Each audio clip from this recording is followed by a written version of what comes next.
Dans la nuit de mercredi à jeudi, les enquêteurs ont tenté de mettre en place une reconstitution du meurtre de l'ancien rugbyman Federico Martin Aramburu. Une soirée compliquée par plusieurs éléments, comme nous l'apprend Le Parisien. La suite après la publicité le 19 mars 2022, la vie de Federico Martin Aramburu a pris un tournant tragique. Ancien joueur professionnel de rugby, international argentin à de nombreuses reprises, il est dans un bar parisien avec des amis lorsqu'une dispute éclate avec un groupe d'hommes. Quelques minutes plus tard, l'homme de 42 ans est abattu de plusieurs balles dans les rues de la capitale et 3 suspects sont rapidement identifiés. Parmi eux, on trouve Loïc Le Priol et Romain Bouvier, 2 militants d'extrême droite, soupçonnés d'être les auteurs de l'assassinat du rugbyman. Plus d'1 an et demi après les faits, une reconstitution du soir du drame a eu lieu sur le boulevard Saint-Germain, dans le 6e arrondissement de Paris.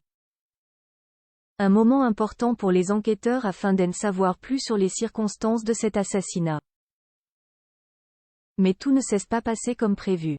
Comme nous l'apprend Le Parisien, l'exercice, qui s'est tenu dans la nuit du mercredi 8 au jeudi 9 novembre, a été particulièrement laborieux pour les enquêteurs, en raison de plusieurs facteurs, le principal étant les conditions météorologiques.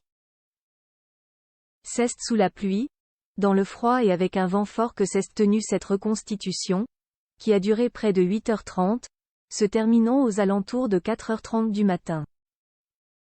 De plus, la circulation a été maintenue tout du long sur cet axe particulièrement fréquenté de la capitale.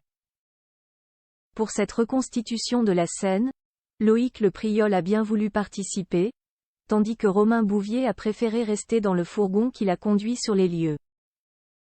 Les conditions ne respectaient pas le secret de l'instruction, ni la sécurité, ni la dignité d'un détenu, a expliqué me Sophie Ray-Gascon, l'avocate du détenu, dans des propos rapportés par Le Quotidien.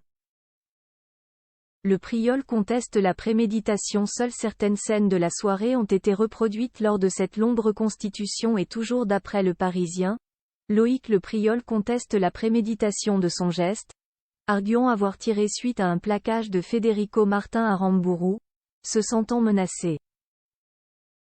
Il plaide donc la légitime défense et assure que c'est Romain Bouvier qui a été le premier à tirer sur l'ancien rugbyman.